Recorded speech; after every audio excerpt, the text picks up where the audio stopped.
I'm at my limit. The beautiful innkeeper looked at me with tear-filled eyes. Her father, the head chef, had collapsed, putting this small inn in a management crisis.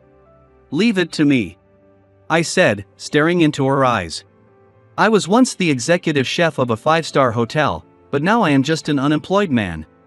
I never thought I would be serving my food to people again. The familiar feeling made my heart race. My name is John. I am a 39-year-old unemployed bachelor. Currently, I am staying long-term at an inn in a remote mountain area. I had previously suffered a severe burn on my right hand while working. At the time, it was a serious situation, and they said I might never be able to use my hand as before. However, after much treatment, though my fingers and wrist are still a bit stiff, rehabilitation has improved my condition enough for daily life. Sometime after that, I decided to stay long-term at an inn in a hot spring town known for its healing waters. The hot springs here are said to be effective for joint pain and burns, which is why I came for treatment. In fact, it feels like my condition has slightly improved. Originally, I planned to stay for 1 month, but it has now been extended to over 2 months. The hot springs are great, of course, but what really makes it comfortable is the atmosphere of this inn. I am staying at an old inn called Cascade Springs Inn. It's run by an elderly owner and his young daughter, along with a few maids, creating a cozy and homey atmosphere. The inn is far from being new and grand, but it's well maintained, and fresh flowers are displayed in the hall every day. The staff are all lively and pleasant to be around. The owner, who is also the head chef, prepares delicate dishes using the bounty of the mountains. His dishes are beautifully crafted, each one a work of art. For long-term guests like me, there is a separate kitchen where we can cook our own meals, and I always used it for my cooking. One evening, as usual, I was preparing dinner in the kitchen. I held the knife in my slightly stiff hand due to the burn aftereffects and cooked at my own pace. I deftly cleaned the fish, sprinkled it with salt, and fried it in the pan. Next, I thought of making a stew with local mountain vegetables I bought at a farmer's market. Ah, this is nice. Standing in the quiet kitchen, cooking, I felt at peace. I used to be a French chef. After high school, I went to culinary school to learn the basics and hone my skills working part-time at a French restaurant. After graduating from culinary school, I went to Paris alone, thanks to a connection from my part-time job's owner, and trained at a restaurant for 10 years. In that restaurant, I was recognized as the owner chef's right-hand man, honing my skills daily. Looking back, my 10 years in France were incredibly fulfilling. I managed to balance work and romance, dating a female colleague for a while. However, we eventually parted ways due to differing values and didn't marry. After that, I was headhunted to work in the US and returned home. Through hard work, I got a job at a high-end restaurant in a 5-star hotel in New York and became the executive chef at the age of 33. The shouts echoing through the kitchen and the clatter of dishes colliding. The mingling aromas of various ingredients in the heat. That was my chaotic life back then, surrounded by such an atmosphere. That chaotic kitchen life was like a battlefield. I worked desperately from morning till night, and now, reminiscing while cooking, I felt a bit nostalgic. While I was cooking, the young innkeeper, Emily, spoke to me. "Oh, it smells wonderful. You really love cooking, don't you? I can tell just by watching you." Emily. She looked stunning in her traditional outfit, with delicate features, embodying the beauty of a classic American woman. Her natural, unpretentious demeanor always made me feel at ease. Most people, when they see the burn scar on my right hand, either react as if they have seen something they shouldn't or go out of their way to show excessive concern. However, she neither averts her eyes from my burn scar nor oversympathizes. I found myself liking her for that. When she peeked into the kitchen, she seemed to want to say something, fidgeting nervously. "Is something wrong?" I asked. Then, with difficulty, she asked, "Could you help with preparing tomorrow's dinner at the inn?" What happened? Tomorrow, we have an unusually large group of guests, and we're short-handed. She explained that there used to be several employees who assisted with cooking, but due to the pandemic, the number of guests decreased. And they had to cut down on staff, leaving just her father to handle the cooking. I wanted to help, but I hesitated and declined her request, saying, "I'm sorry." Even though it was hard for her to ask, she had come to me for help. I wanted to respond to her request, but I wasn't ready to cook for others yet. She smiled and said, "Don't worry about it. I just wanted a bit of extra help, and left. Later, as I was about to head to the hot springs before bed, I heard someone shouting, "Dad, Dad, hang in there." It was Emily's voice. I ran toward the sound, wondering what had happened. It was coming from the kitchen, and when I looked in, I saw that Emily's father, George, the head chef, had collapsed. It's okay. He was conscious but unable to get up. I immediately called an ambulance with my phone. A few minutes later, the ambulance arrived, and he was taken away. Emily, deeply distressed, accompanied him, crying. The other staff, who had rushed over, looked worried. I was concerned about her and waited in the hall, reading the newspaper until she returned late at night. She walked back, exhausted. "Welcome back, Emily. How's George?" "Oh, John, he's been admitted to the hospital. They'll do more tests soon." She explained the situation weakly. Apparently, George had been unwell for some time. Her request for my help was out of concern for his health. The inn was already struggling financially, but they continued for the sake of the healing guests. "We might have to close down," she murmured, tears streaming down her face. "To accommodate the current reservations, we'll have to hire a temporary chef. But it won't be possible by tomorrow. So we'll have to ask tomorrow's guests to cancel."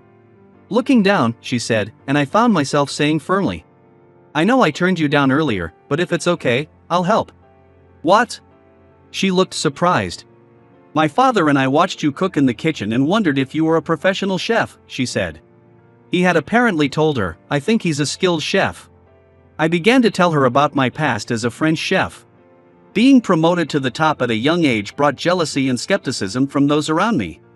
That's common in any field, but I believed in my skills and worked hard to prove myself. I treated my young subordinates strictly, hoping they would grow more. However, my intentions weren't well received, leading to a toxic atmosphere in the kitchen, with some becoming mentally ill.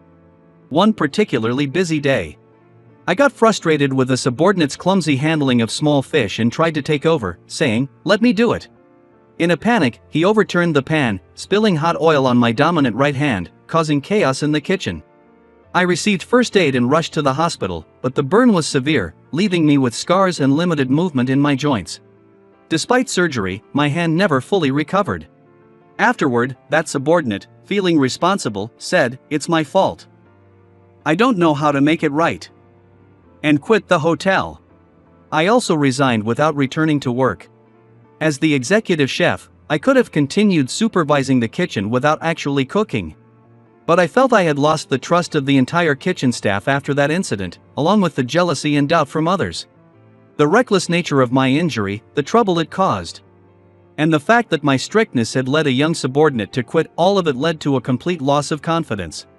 I felt I could no longer hold a knife in that environment. After resigning, I traveled to various hot springs for treatment.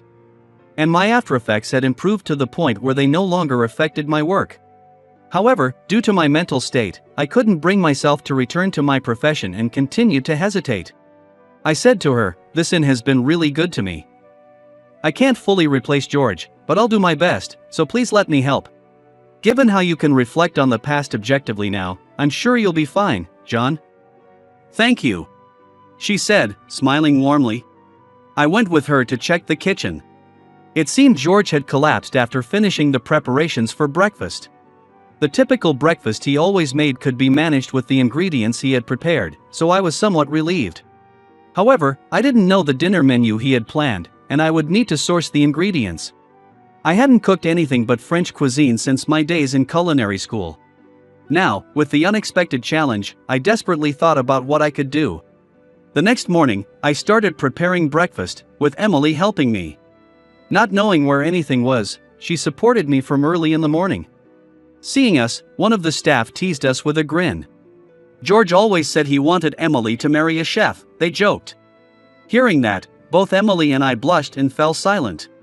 The breakfast was well received by the guests, and I was relieved. Of course, the ingredients were prepared by George. The real test would be the dinner, with no prior preparations. After the guests checked out around 10 a.m., Emily busily worked with the other staff to clean the rooms and then went to the hospital to check on George. Meanwhile, I went to the suppliers she had mentioned to get ingredients. These familiar suppliers advised me on the usual ingredients George would purchase, and I thanked them before returning to the kitchen to start the preparations. While I was working, Emily returned with George. Is he really okay? I thought he would be in the hospital for a while. I was surprised and stopped what I was doing.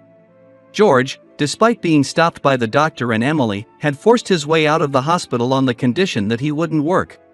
She pleaded with him to sit in the kitchen, and he said, "Let me taste it." I was making a fusion of French and local cuisine, unsure if it would suit George's palate. Nervously, I had him taste the sauce for the meat dish. After a taste, he smiled and said, "You're no ordinary chef." It turns out George had once aspired to be a French chef. However, when his parents suddenly passed away, he had to take over the inn. "With this taste, I can trust you to take over. I'll keep my mouth shut and let you do it your way." "Yes. I'll do my best," I replied. He decided he would just sit and watch. I felt grateful as Emily and the other staff took turns helping me during their breaks. What I lacked in the past was this sense of gratitude. Before I knew it, I had forgotten about the aftereffects of my injury and was busy working. I had Emily and George taste the finished dishes. He nodded in satisfaction, saying, "Good. It's delicious. I've always wanted to try your cooking," she said, smiling brightly. Soon, it was time for dinner service. Emily and the other staff who were serving the meals and greeting guests kept coming back to tell me how much everyone was enjoying my food. I sighed in relief, phew.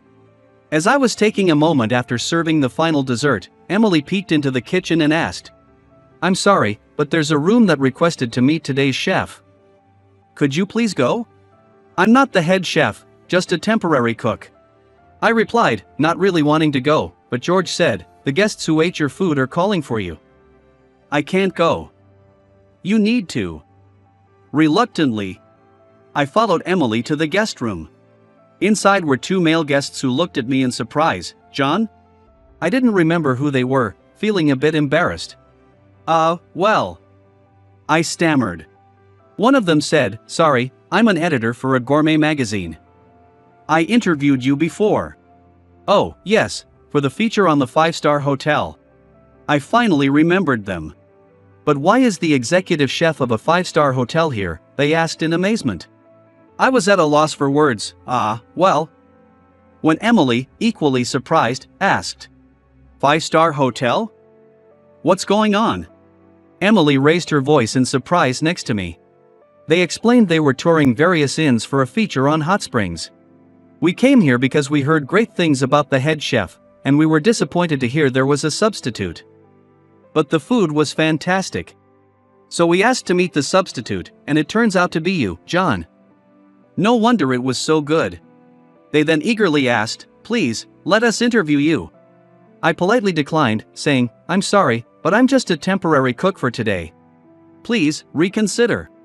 They were persistent, but I finally managed to excuse myself from the room, saying, "I'm really sorry." When I stepped out with Emily, she looked a bit miffed and said, "Why didn't you tell me you were the executive chef of a 5-star hotel?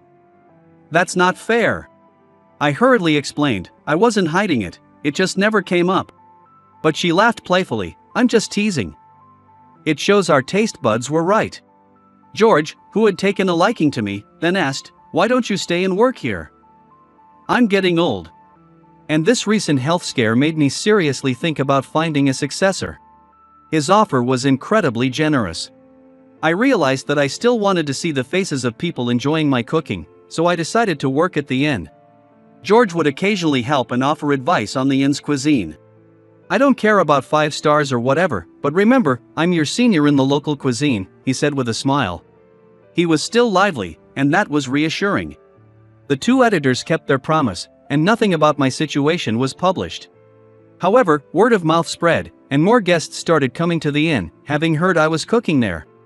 One day, my former subordinate, who had caused the accident, visited with his wife. He now ran a French restaurant with his wife. He had heard about me from the magazine editors. "I was worried when I heard you resigned as the executive chef." "It's so good to see you again," he said, tearing up. I apologized, saying, "Back then, I was only thinking about myself." "I'm really sorry." From being unemployed to returning to a busy life, I sometimes felt mentally exhausted, but I could relax and rejuvenate in the inn's hot springs. It was the ultimate solace. And now, I had someone supporting me. Emily. As I continued working at the inn, we grew closer, often talking about the future of the inn. In discussing the inn's future, we found that our life views and values aligned, and I proposed to her. She accepted, saying, "Yes, I'd be delighted." We were about to share the news with George, and I was sure he would be happy for us. With a bright future ahead, I mentally prepared myself with a determined "all right."